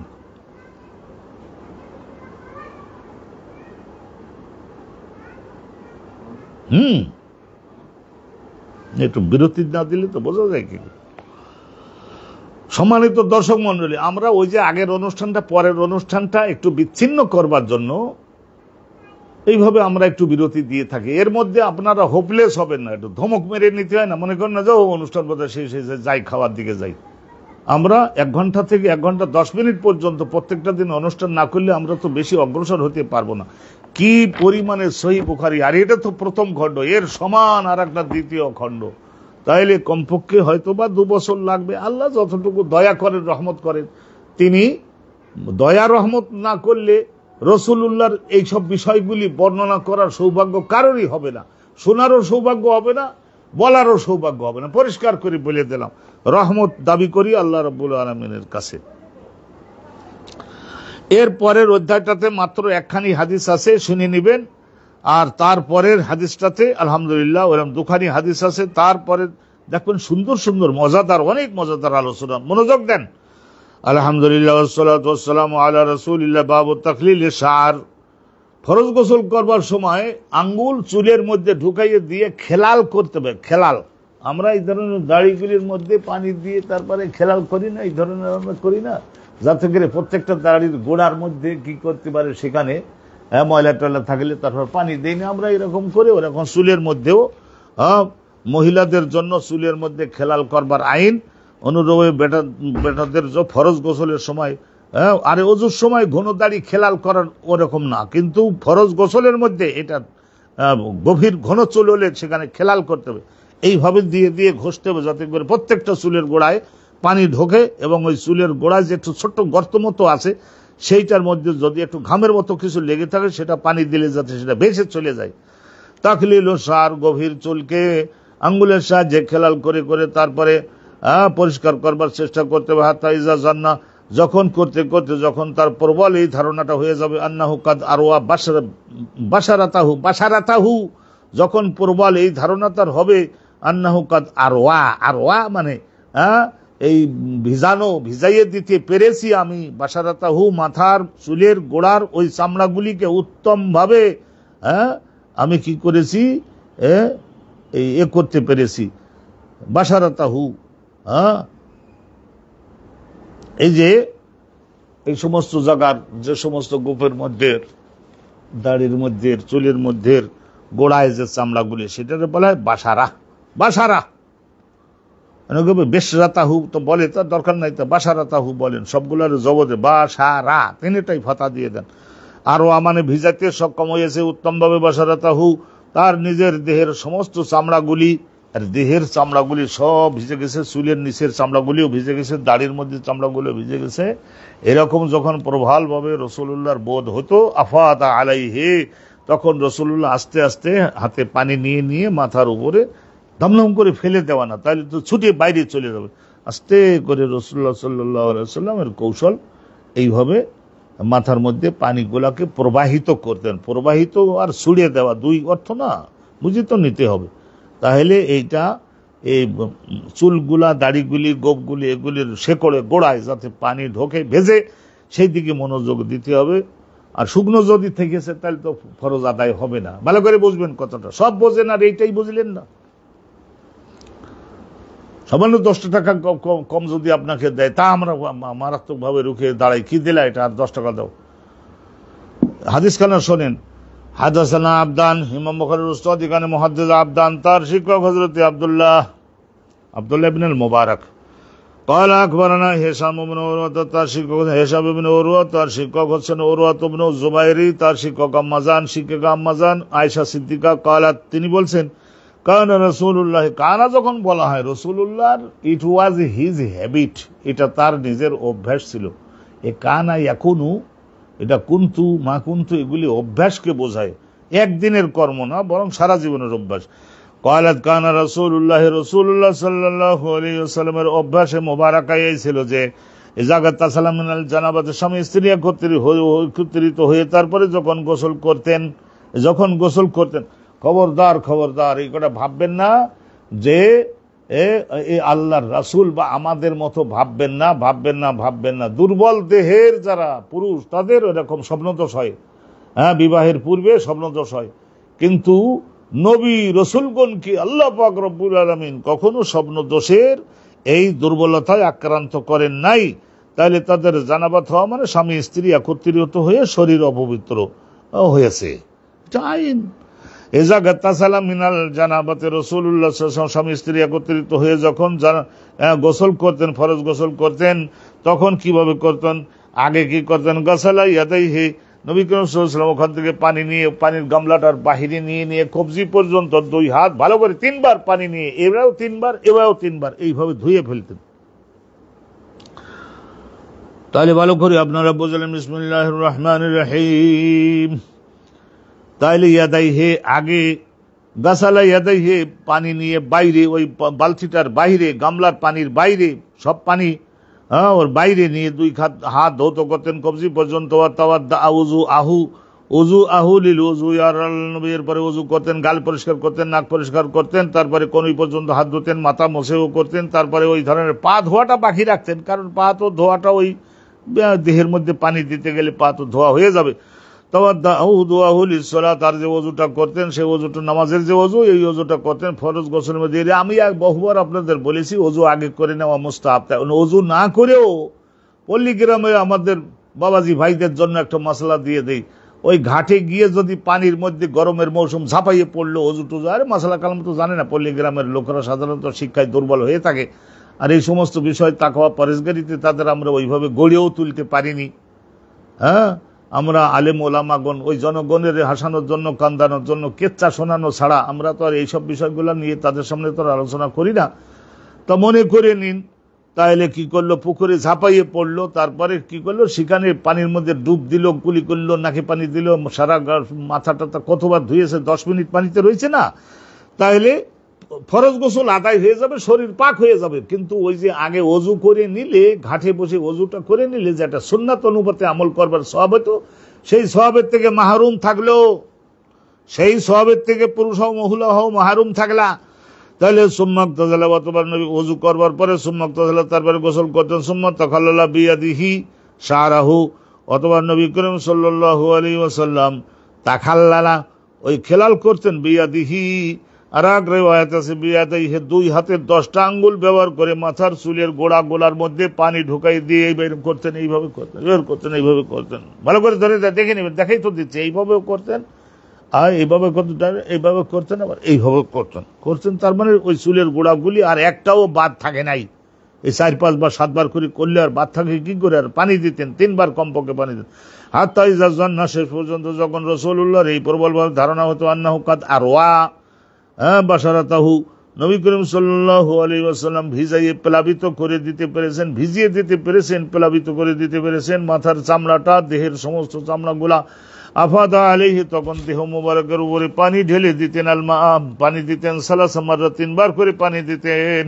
সুম্মা গাসালা সাইরা জাসাদিহি, এরপরে উনি কি করতেন, সমগ্র দেহটাকে আর উত্তম ভাবে ধৌত করতেন। ওয়া কয়লাত, আম্মাজান আয়েশা সিদ্দিকা রাদিয়াল্লাহু তাআলা আনহু, আম্মাজান আয়েশা সিদ্দিকা রাদিয়াল্লাহু তাআলা আনহা, তিনি বলছেন যে কুনতু আগতাসিলু আনা ওয়া রাসূলুল্লাহ, আমি গোসল করতাম, স্বামী স্ত্রী একত্রিত হওয়ার পরে আমিও গোসল করতাম, নবীও গোসল করতেন, একই বালতির থেকে তিনিও পানি নিতেন, আমিও পানি নিতাম। আমার হাতও পবিত্র করে নিয়েছি আগে, তিনিও তার হাত পবিত্র করে নিয়েছেন।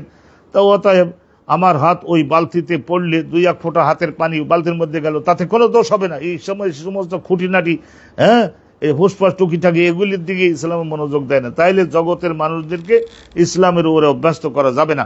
নাগরিফু মিনহু জামিয়ান, হাত ডুবাই একবার তিনি পানি নিচ্ছেন, আবার হাত ডুবাই আমি নিজেও পানি নিচ্ছি, 2 হাত ডুবাই আমি পানি নিচ্ছি, মাথায় দিচ্ছি, দেহে দিচ্ছি, স্বামী স্ত্রী একসঙ্গে গোসল করেছেন, আলহামদুলিল্লাহ রাব্বিল আলামিন। এখান থেকে সাব্যস্ত করা গেল যে ফরজ গোসলের মধ্যে চুল, বেঠা লোকের তো দাড়ি, মহিলাদের তো দাড়ির বিষয় না, কিন্তু ওই মহিলাদের বেলায় চুল কিন্তু মারাত্মক ঘন হয়। এই পুরুষদের যে দাড়ির এখানের যে ক্ষমতাটা, সেটা মহিলাদের সুদর্শন বানাবার জন্য আল্লাহ রাব্বুল আলামিন তাদেরকে চুলের মধ্যে সেই পানির প্রবাহটা, ওই শিরাগুলি ওই দিকে আল্লাহ একটু ঘুরাই দিয়েছেন মাথার দিকে, তো অতএব মাথার দিকে পানি একটু তাদের বেশি যায়, চুল বেশি ওখানে উদ্গত হয়, আর ওখান থেকে কিছু শিরা পুরুষ হিসেবে সুপরিচিত হতে পারে, এই দিকে আবার ঘুরাই দেন, তো গোপও প্রচুর হতে লাগে, দাড়িও হতে লাগে। আর বেটা লোকের বুকের মধ্যে দেখেন না, ওখানেও কিছু শিরা ঘুরাইয়ে বোধহয় দেন, তাইলে দেখা যায় যে আলহামদুলিল্লাহ বুকের মধ্যে অনেকের এত চুল উদ্গত হয়ে থাকে যে সেইটা 2-3 জন লোকের দাড়ির সমান হয়ে পড়ে। তা আলহামদুলিল্লাহ এই একখানা হাদিস আপনাদের সকলের জন্য সুন্দর করে উত্থাপন করলাম, এবং এখান থেকে প্রতিষ্ঠিত হলো এই বক্তব্য, এই মত যে মাথার চুল এবং দাড়ি ফরজ গোসলের মধ্যে খুব ভালোভাবে খেলাল করতে হবে, যাতে কোনো একটা লোমের গোড়া যাতে শুকনো না থাকতে পারে। বারাকাল্লাহু লানা ওয়া লাকুম ফিল কুরআনিল আযীম ওয়া ফি সুন্নতি রাসূলিল্লাহ।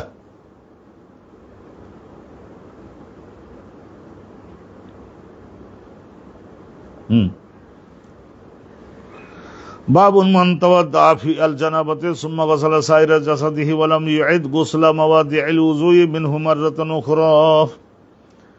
এখানে ওই একই বক্তব্য, তবে বক্তব্য একটু এলো, ভিন্ন একটা জিনিস আছে। মান তাওয়াদ্দা ফি আল জানাবাত, ফরজ গোসল করবার সময় আগে যিনি ওযু করে নিলেন সুন্নাত, নবী ওযু করে নিলেন, আমরা ওযু করে নিলাম। সুম্মা গাসালা সাইরা জাসাদি, অথবা গোটা দেহ যখন ধৌত করব, মাথার উপরে পানি ঢালবো, একবারে পায়ের তলা পর্যন্ত যখন ধৌত করব, আলহামদুলিল্লাহ ফরজ গোসল আদায় হয়ে যাবে। ওয়ালাম ইউঈদ গোসলা মাওয়াদিল উযুয়ে মিনহু, তাইলে কি হলো, আর ওই যে ওযু করবার সময় যে সমস্ত অঙ্গগুলি আমরা একবার করে ধুয়ে নিয়েছি, তো সেই অঙ্গগুলি দ্বিতীয় আর একবার ধোয়ার কোনো শর্ত নাই।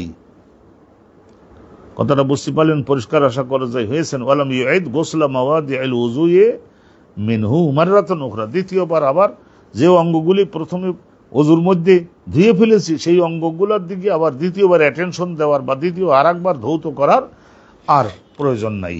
কারণ ওখানে কোন পর্যন্ত হাত আগেও ধোয়া হয়েছে, এখন ওর মধ্যে দ্বিতীয়বার আবার ওযু করবার আর দরকার নাই, প্রথমে একবার করেছি, দ্যাট ইজ সাফিসিয়েন্ট, ওইটাই যথেষ্ট হয়ে গেছে। আলহামদুলিল্লাহ রাব্বিল আলামিন, ওয়াসসালাতু ওয়াসসালামু আলা রাসূলিহিল আমিন। এই একখানা হাদিস আমরা শুনলাম, এখন আর একখানা হাদিস রয়েছে এই হেডিং এর মধ্যে। এই হেডিং এর মধ্যে, কোন হেডিং এর মধ্যে, যে প্রথম যদি ওযু করে নেয় তাহলে ফরজ গোসল করবার সময়ে, ফরজ গোসলের গোড়ায় যদি ওযুটা করে নেয়, তাহলে ফরজ গোসল করবার সময় ওই অঙ্গগুলিকে দ্বিতীয়বার আবার ওযুর নিয়তে ধোয়ার আর প্রয়োজন নাই, কারণ ওগুলো তো আগে একবার ধোয়া হয়ে গেছে। এই তো হেডিং। একখানা হাদিস শুনেছি, আর একখানা হাদিস শুনুন, একই মর্ম বহনকারী। হাদাসানা ইউসুফ ইবনে ঈসা قال أخبرنا الفضل ابن موسى قال أخبرنا الأعمش عن سالم عن قريب, সালেম রিওয়ায়াত করে কুরাইবের থেকে। কুরাইব এটা আব্দুল্লাহ ইবনে আব্বাসের বাজারের থেকে কিনে আনা, পরে কিনে এনে মানুষ করে ওযু গোসল শেখাইয়ে, ইলম কালাম শেখাইয়ে মানুষ করে বিয়ে শাদী দিয়ে ঘর বাড়ি বানাই দিয়ে স্বাধীন করে দিয়েছিলেন না কুরাইব। সারা জীবন আব্দুল্লাহ ইবনে আব্বাসের বাড়ির ম্যানেজার ছিলেন কুরাইব। তো কুরাইব বলতেন যে বাদ মাগরিব তো উনি এই তাইফে হযরতে আব্দুল্লাহ ইবনে আব্বাসের যে মসজিদ, ওখানে উনি দর্শ দিতেন। ওই জায়গায় বহুবার গেছি, নামাজ কালাম পড়ছি। তো ওই জায়গায় আর মক্কা শরীফে কুরাইব সঙ্গে সঙ্গে থাকতেন, ব্যক্তিগত খেদমতকারী, বিশেষ ছাত্র হিসেবে কুরাইব রেওয়ায়াত করে। আর কুরাইবের থেকে রেওয়ায়াত করে হযরতে সালেমের সম্পর্কেও আমরা বলেছি। মাওলা আব্দুল্লাহ ইবনে আব্বাস ইবনে আব্বাস মাইমুনা, হযরত আব্দুল্লাহ ইবনে আব্বাস রেওয়ায়াত করেন তার নিজের খালা হযরত মাইমুনা থেকে। কলাত, মাইমুনা বলেন, ওয়াদা রাসূলুল্লাহ সাল্লাল্লাহু আলাইহি ওয়াসাল্লাম ওযু আল জানাবাতি, নবী করিম সাল্লাল্লাহু আলাইহি ওয়াসাল্লাম, নবী করিম সাল্লাল্লাহু আলাইহি ওয়াসাল্লামের জন্য রেডি করে দেওয়া হলো ওযু আল জানাবাতে, ফরজ গোসল তিনি করবেন, কিন্তু এর আগে তো ওযু করে নিতে হবে। ওযুর ব্যবস্থাটাও দেওয়া হলো রাসূলুল্লাহ সাল্লাল্লাহু আলাইহি ওয়াসাল্লামের জন্য। তো ওযুটা কিভাবে করলেন সেইভাবে একটু বর্ণনা শুনেন, তার ফরজ গোসলটা কিভাবে করলেন সেটাও একটু শুনুন। আকফা মানে কাজ করে ধরা, এইভাবে কাজ করে ধরা। তা পাত্রটা কাজ করে ধরলে তো গামলার বাহিরে তো পানি গিয়ে পড়বে, ওখান থেকে কবজি সহ 2 হাত আগে ধুয়ে বাইরে, হাতের মধ্যে যদি কোনো ময়লা থাকে। কাল্লাবা ইউকাল্লিবু মানে উল্টাই দেওয়া, উল্টাই দিতে লাগলেন রাসূলুল্লাহ নিজের ডান হাতের উপরে, ডান হাত দিয়ে উল্টাই দিতে লাগলেন আলাই আসরি, পানির ওই পাত্রটা নিজের বাম হাতের উপরে। বাম হাতটা আগে পরিষ্কার করতে হয়, কারণ ওই সমস্ত ক্ষেত্রে বাম হাত অনেক সময় ব্যবহার হয়ে থাকে। কুলুক করবার সময়, পেশাবের পরে, মলত্যাগের পরে বাম হাত তো ব্যবহার হয় বেশি, অন্যান্য বিশেষ জরুরি কিছু হইলে ডান হাত তো আর দূরে থাকে। আলাই ইয়াসারি, বাম হাতের উপরে পানি ঢেলে দিলেন মানে কাজ করে দিলেন পানির পাত্রটা। আমাদের বদনা হলে বদনার নলটা কাজ করে দিলেন ডান হাত নিয়ে, তারপরে বাম হাতের উপরে। মাররাতাইনি আও সালাসান, 2 বার 3 বার দিলেন প্রয়োজন অনুপাতে। ওটা তো বুঝতে হবে যে পরিষ্কার হয়ে গেছে, পরিষ্কার না হয় তাহলে তা আর একবার 3 বার করতে হবে। 2 বারে যদি হয়ে থাকে হয়েছে। সুম্মা গাসালা ফারাজাহু, তারপরে রাসূলুল্লাহ সাল্লাল্লাহু আলাইহি ওয়াসাল্লাম পানি দিলেন একটা বাটি টাটিতে নিয়ে পানি ঢেলে দিলেন এই যে বাম হাতের উপরে, আর নাভির নিচেটা বাম হাত দিয়ে ভালো করে ঘষে পরিষ্কার করলেন। সুম্মা গাসালা ফারাজাহু, তারপর নাভির নিচের ওই এলাকাগুলোকে ভালো করে ডলে ঘষে পরিষ্কার করলেন। সুম্মা তারাবা ইয়াদাহু বিল আরদ আওয়াল হায়াত, হাদিসও আপনারা পড়ছেন। অথবা বাম হাতের মধ্যে যে ময়লা লেগেছে, ময়লাটা যাতে দূর হয়ে যায় সেই জন্য হাতটাকে মারলে ঘষলেন, সামনের ওই যে ফাঁকা মাটি ধুলো ওই ধুলোর উপরে মারলেন, বালুর উপরে মারলেন, আওয়াল হায়েত, পাশে যদি দেওয়াল থাকে মাটির তৈরি দেওয়াল, তার মধ্যে ঘষা যেতে পারে, 2 বার টানটানি করলেন, তাহলে হাত পরিষ্কার হলো, নাভির নিচেটা পরিষ্কার হলো। এই সমস্ত জায়গায় বাম হাতটা ব্যবহার করলাম। সুম্মা তোমাজ মজা অবস্থান সকাল, তারপরে এই যে হানাফি মযহাবে বলা হয় না ফরজ গোসলের সময় নাকের নরম মাংস পর্যন্ত পরিষ্কার করা ফরজ, টাকরা পর্যন্ত গাল পরিষ্কার করা মিসওয়াক ফরজ, এটা বলি না? তো অনেকেই বলে যে হাদিসের দ্বারা হে হানাফিরা তোমরা এই ফরজ সাব্যস্ত করো কোন আইনে? তো বলে আমরা বলি যে আরে এগুলি তো রাসূলুল্লাহ সাল্লাল্লাহু আলাইহি ওয়াসাল্লাম করেছেন, সেই জন্য আমরা তাকাদা বুঝি। আর ওই যে কোরআন শরীফে আল্লাহ বলেছেন গোসল ফরজ বানাবার সময় ফাত্তাহারু, ওই যে বাবে ইফতিআল ফাগতাসিলু, অনুরূপ আল্লাহ বলেছেন ফাত্তাহারু, মুবালাগা, কঠিন মুবালাগা ওখানে আছে। সেই কারণে নাক আর গাল এই দুইটা ধৌত করাকে আমরা হানাফি মযহাবের লোকেরা আমরা ফরজ বলেছি, শুধু হাদিসের উপর না, কোরআনের নির্দেশ। তারপর নবী করিম সাল্লাল্লাহু আলাইহি ওয়াসাল্লাম নিজের মুখমণ্ডল ধৌত করলেন, জিরাহি কোন সহ 2 হাত ধৌত করলেন। সুম্মা আফাতা আলা রাসি আল মা, অতঃপর নিজের মাথার উপরে আস্তে আস্তে পানি ঢেলে দিলেন।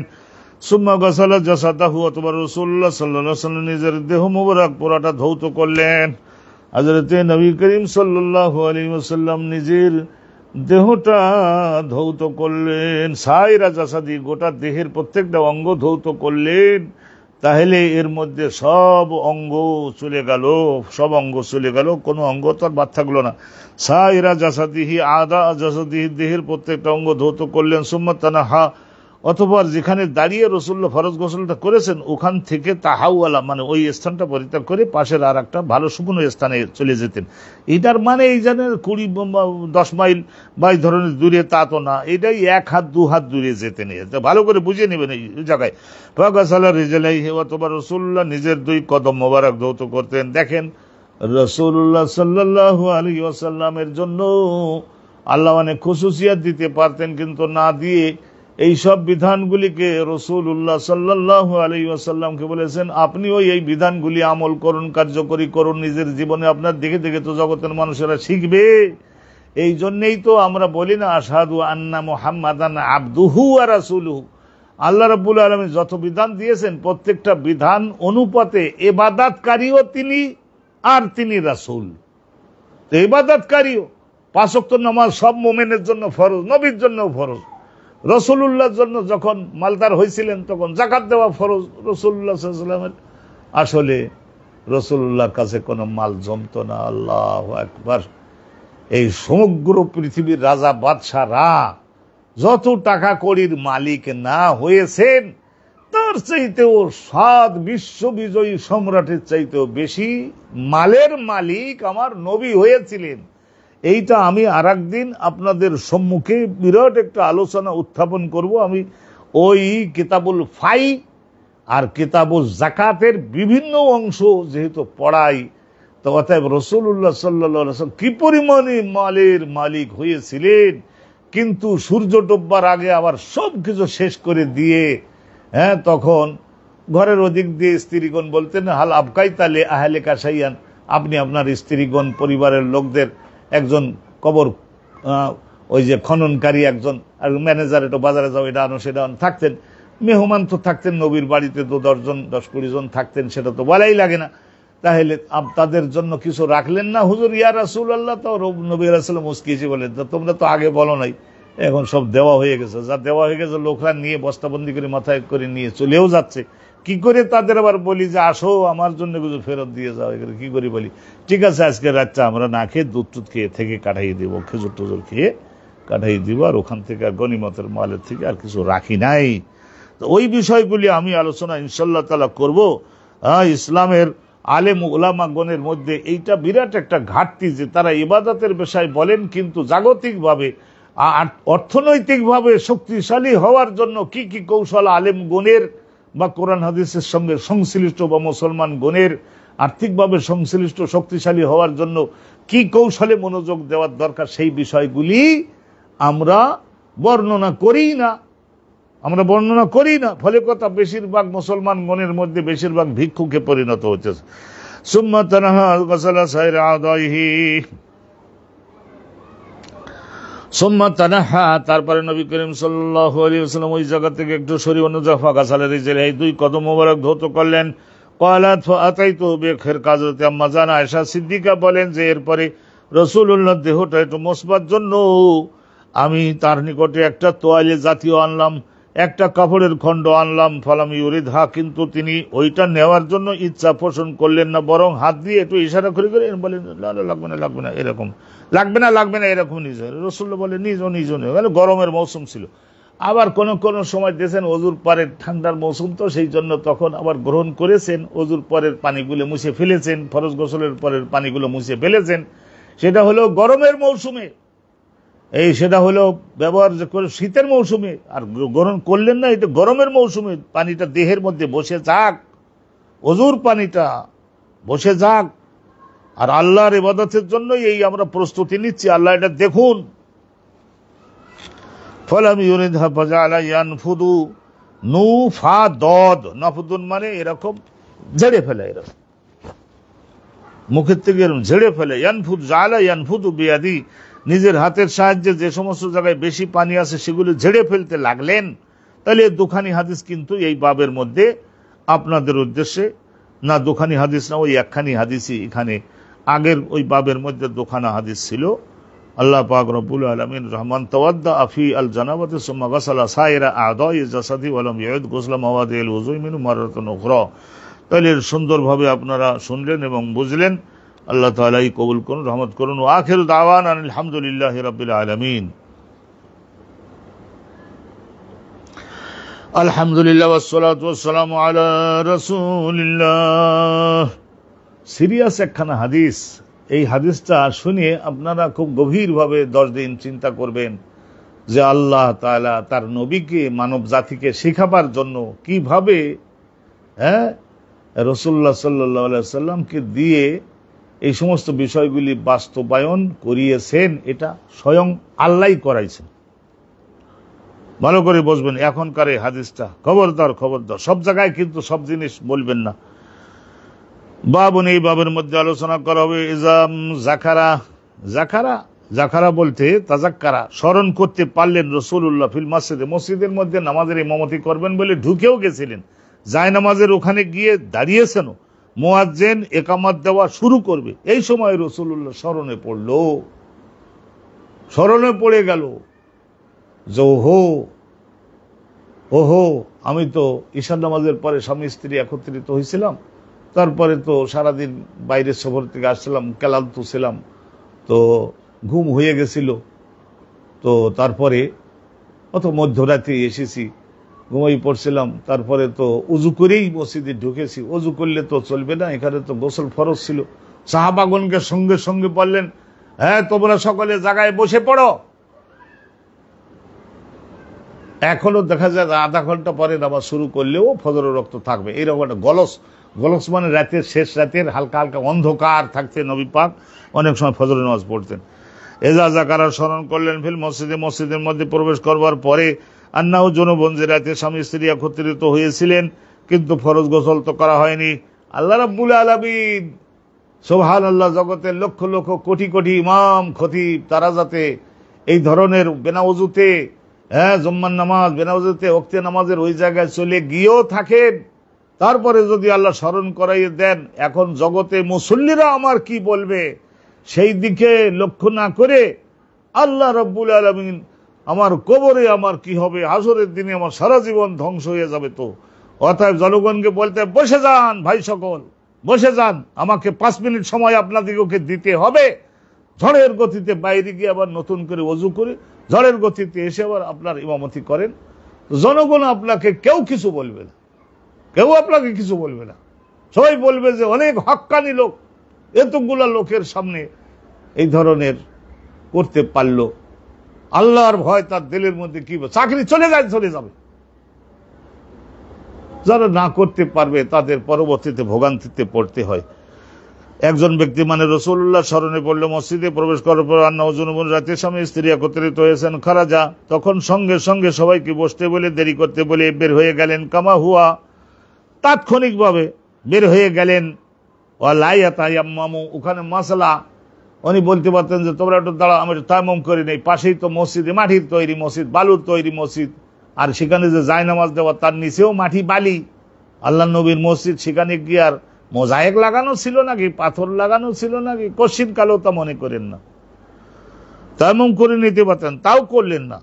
তাৎক্ষণিকভাবে রাসূলুল্লাহ বের হয়ে বাসার মধ্যে গেলেন, পাশেই বাসা, যাইয়ে ফরজ গোসল করে নিলেন, করে নেওয়ার পরে আবার ঝড়ের গতিতে চলে আসলেন, লোকজনের ইমামত করলেন। তথাপিও এই জিনিসটা হায় হায় হায় হায় হায় হায় হায়, আমরা যখন পড়ি এই হাদিসখানাতে কলিজা কেঁপে ওঠে। অবি কলা হাদাসানা আব্দুল্লাহ ইবনে মুহাম্মদ নবী কলা হাদাসানা বিহি কলা বলতে আবার অনেকে মনে করতে পারে ওটার আবার অর্থ কি। হাদাসানা শিক্ষক যদি বলেন হাদিসটা, যেমন আমি বলছি আপনারা শুনতেছেন, তাহলে এই ধরনের ক্ষেত্রে হাদাসা। আর যদি ছাত্র একজন টেক্সট মানে মূল বাক্যগুলি ছাত্র যদি বলেন, শিক্ষক যদি শুনে বলেন যে তোমার পাঠ ঠিক আছে, সেটাও গ্রহণযোগ্য, সেটার বলে আখবারা। হাদাসানা আব্দুল্লাহ ইবনে মুহাম্মদ ক্বালা হাদাসানা উসমান ইবনে ওমর ক্বালা আকবারানা ইউনুস আনিজ যুহরি, ইউনুস রিওয়ায়াত করেন তার যুহরি থেকে, আন আবি সালামা লামের উপরে ফাতা দেন, আন আবি সালামাতা আন আবি হুরায়রা ক্বালা, হযরত আবু হুরায়রা বলেন উকিমাতিস সালাতু, নামাজের জন্য ইকামত দেওয়া হয়ে গেছে। উকিমাতিস সালাতু, নামাজের ইকামত দেওয়া হয়ে গেছে। ওয়া উদ্দিলাতিস সুফুফ, রাসূলুল্লাহ এমনও বলেছেন ই'দালু সাওয়ু, ওই আপনারা হজে গেলে তো শুনতে পারেন, ই'দালু সমান সমান হয়ে যান সকলে, পা এবং কাঁধ সমান সমান হয়ে কাতার সোজা করেন। সাওয়ু মানে সোজা করুন। আর সুফুফ, আমাদের দেশের লোকেরা যারা বাংলাদেশে বলে যে নামাজ শুরু করা হবে সাওয়ু, এরকম যে কি বলে কিছু অর্থ বুঝি না, আসলে হলো সাওয়ু মানে সোজা সোজা বানিয়ে নেন। আর সাওয়ু সুফুফ, কাতারগুলি, ই'দালু সমান সমান হয়ে যান, পা এবং পায়ের গোড়ালি আর ওই যে কাঁধ মিলাইয়ে সমান সমান হয়ে যান সকলে। এটা বলে না মক্কা শরীফের ইমাম সাহেব, ওই রাসূলুল্লাহ বলতেন তো উদ্দিলাতিস সুফুফ, তার ই'দালু সুফুফ এরকম ভাবে বলা হয়েও গেছে কিয়ামান সকলে দাঁড়ানো। ফাখারাজা ইলাইনা রাসূলুল্লাহ সাল্লাল্লাহু আলাইহি ওয়াসাল্লাম ঘরের মধ্য থেকে আমাদের মাঝখানে এসে গেলেন। ফালাম্মা কামা, রাসূলুল্লাহ যখন নামাজের জন্য দাঁড়ালেন, মুসাল্লায় যায় নামাজটার উপরে দাঁড়াইছেন, তখন তার গভীরভাবে স্মরণে পড়ল আল্লাহ জনগণ, এটা আল্লাহ তাকে আগে ভুলাই রাখছিলেন, পরবর্তীতে আল্লাহই তাকে আবার স্মরণ করাই দিলেন যে রাতে স্বামী স্ত্রী একত্রিত হয়েছি, ওযু তো করে আসলাম কিন্তু ফরজ তো গোসল করতে হবে, ফরজ গোসল তো করি নাই। ফাকালা রাসূলুল্লাহ তখন বললেন, না আমাদের সকলের অ্যাড্রেস করে মাখানাকুম জায়গায় থাকো। রাসূলুল্লাহ বলেন আর কোন কথা, 400-500 সাহাবী প্রত্যেকে ধম করে বসে পড়েছে, বা যারা দাঁড়াবার তারা বলেছেন যে জায়গায় থাকো, নড়াচড়া করবে না। ইলজামু মাকানাকুম মফুল, তার ডান বাড়ি একটা ফেল মাযুব আছে, ইলজিমু বা আলজিমু, ধরে থাকো নিজস্ব স্থান। এই কথা বলে রাসূলুল্লাহ ঝড়ের গতিতে চলে গেলেন। সুবহানাল্লাহি ওয়া বিহামদিহি সুবহানাল্লাহিল আযীম। সুম্মা রাজা, অতঃপর তাড়াতাড়ি ফরজগুলো শেষ করে আবার ফিরে আসলেন। ফাওয়াতাসালা রাজা ইলা মানজিলিহি, তারপরে রাসূলুল্লাহ নিজের ঘরে ফেরত গেলেন, পাশেই। ফাওয়াতাসালা, তারপরে ফরজ গোসল করলেন। সুম্মা খারাজা ইলাইনা, অতঃপর নবী করিম সাল্লাল্লাহু আলাইহি ওয়াসাল্লাম আমাদের মাঝে আবার ফিরে আসলেন। আর আসো, আমরা তাকাই দেখলাম রাসূলুল্লাহর মাথা দিয়ে দেহের জামা কাপড় হালকা হালকা ভিজে ভিজে মতো রয়েছে, মাথা থেকে ফোঁটা ফোঁটা হয়ে পানি পড়তেছে। তারপরে কাব্বারা, পরবর্তীতে আল্লাহর নবী রাহমাতুল লিল আলামিন তিনি আল্লাহু আকবার, সকল পরিস্থিতিতে আল্লাহর স্বার্থ সর্বশ্রেষ্ঠ, এই কথা বলে তাকবীর তিনি ঘোষণা করেন, আল্লাহু আকবার বললেন নবী করিম সাল্লাল্লাহু আলাইহি ওয়াসাল্লাম। আর ইকামত যেটা আগে দেওয়া হয়েছিল ওই ইকামতই সাফিসিয়েন্ট, সেই ইকামত তো আর বাস্ট হয়ে যায় নাই, সেই ইকামতই যথেষ্ট। ফাকাব্বারা ফাসাল্লাইনা মাহু রাসূলুল্লাহ সাল্লাল্লাহু আলাইহি ওয়াসাল্লামের সঙ্গে পেছনে মুক্তাদি আমরা সকলে নামাজ পড়লাম, 400-500 সাহাবী। তো এখানে আপনারা দেখেছেন হাদিসের ওই সনদের মধ্যে যেটা আমরা পড়ি, আব্দুল্লাহ ইবনে মুহাম্মদ তার শিক্ষক ছিলেন ওসমান ইবনে ওমর, তাবাহু, ওনার আরেকটা ক্লাস ফ্রেন্ড ছিলেন, ওই ক্লাস ফ্রেন্ডের নাম হলো আব্দুল আলা। তার মানে এই আব্দুল আলা, ওর বাপের নামও আব্দুল আলা, তাহলে আব্দুল আলা ইবনে আব্দুল আলা। তাদের এই দুইজনের, তার মানে ওই ওসমান ইবনে ওমর আর আব্দুল আলা ইবনে আব্দুল আলা, এই দুইজনের শিক্ষক হলো মা'মার। এখানে দেখা যাচ্ছে যে মা'মার, কিন্তু আগের ওই সনদের মধ্যে রয়েছে ইউনুস। তো ইউনুসের জায়গায় এখানে মা'মার ইবনে রাশেদ আনিস জোহরি ওয়া রাওয়াহু আল আউজাই আনিস জোহরি। আর ইমাম জোহরির এক ছাত্র ছিলেন মা'মার, আর এক ছাত্র ছিলেন ইমাম আউজাই। ইমাম আবু হানিফা রহমতুল্লাহি আলাইহির সঙ্গে অনেক মাসলা নিয়ে ইখতিলাফ করতে। তো বাবা, ইখতিলাফ তো বড় বড় আলেমরা যদি না করে, তাহলে আমরা জগৎবাসী জানবো কার কাছ থেকে? আমরা জগৎবাসী, আমরা ইসলামের এই সমস্ত বহাস যদি না হয়, আলোচনা যদি বিতর্ক না হয়, তাহলে আমরা সাধারণ পাবলিক আমরা জানবো কাদের কাছ থেকে? সেই জন্য হযরতে আউজাই উনি বিতর্ক করতে তা করেছেন, ভালো করছেন, আলহামদুলিল্লাহ। আল্লাহ তাদের সবাইকে হকের ভিত্তিতে যারা বহাস করেছেন তাদের সবাইকে আল্লাহ রাব্বুল আলামিন জাযা দান করুন। আর একটা বাব শুনলেই, ছোট ছোট একটা বাব শুনলেই আমাদের আজকের এই সাফাটাও হয়ে যায়। এক সাফা করে আমরা আপনাদের জন্য দিচ্ছি। আশা করা যায় কোনো একটা শব্দ অস্পষ্ট রেখে আল্লাহ তাআলার রহমতে আমি অগ্রসর হচ্ছি না। তবে এখানে চার মযহাবের প্রত্যেকের দলিল দালায়েল যদি ইখতিলাফ থাকে, সবগুলো উদ্ধৃত করতে লাগলে বলে, হুজুর আমরা বসছি আপনার সামনে হাদিস পড়তে, আর ওই সমস্ত মতবিরোধ এবং দলিল সমূহগুলো ফিকার কিতাবে আমরা পড়ে নিব, হাদিসগুলো আমাদেরকে একটু শোনান, দয়া করে শোনান। তো এখন নফদুল ইয়াদাইন মিন গোসলিল জানাতে, ফরজ গোসল করবার পরে কোন একজন ব্যক্তি এখন তো পবিত্র হয়ে গেছে, এখন যদি হাত ঝাড়া দেয়, আর হাত ঝাড়া দেওয়ার পরে ওই পানি যদি পাশে দাঁড়ানো আর একটা মুসল্লির গায়ে লাগে, তা হেই করতে পারবে না। আরে বাবা, এটা তো পবিত্র পানি, ওযুর পানি। আরে ফরজ গোসলের পরে হাত ঝাড়া দেওয়ার পানি, এই পানিতে, এই পানি তোমার গায়ে লেগেছে, তাতে তো কোনো নাপাক জিনিস তো লাগে নাই। গোসল যেটা নাপাক ছিল সেটা তো পড়ে গেছে নিচে। হাত ঝাড়া দিলে সেই পানি ছিটে যদি পাশে আসে কেউ কারোর দেহে লাগে, তো সেটাও পবিত্র, তাতেও কোনো দোষ হবে না। মনোযোগ দেবেন, এটা হলো হেডিং। হাদানা আবদান কলা আকবরনা আবু হামজা। ইমাম বুখারীর শিক্ষক হলেন আবদান, তার শিক্ষক আকবরনা আবু হামজা কলা সামিতুল আমাশ, তার শিক্ষক হযরতে আমাশ। সুলাইমান ইবনে মেহরান ওনারে রাতে দেখতেন না, সেই জন্য আমাশ বলা হতো। আন সালিম ইবনে আবিল জাদ, আমাশের শিক্ষক হলেন সালিম ইবনে আবুল জাদ, তার শিক্ষক কুরাইব, তার শিক্ষক আব্দুল্লাহ ইবনে আব্বাস। আব্দুল্লাহ ইবনে আব্বাস বলেন, কলাত মাইমুনা, তো আম্মাজান হযরতে মাইমুনা আমাদের জন্য আম্মাজান, আর ওনার তো খালা, আব্দুল্লাহ ইবনে আব্বাসের খালা, আপন খালা। তো খালা মানে মা।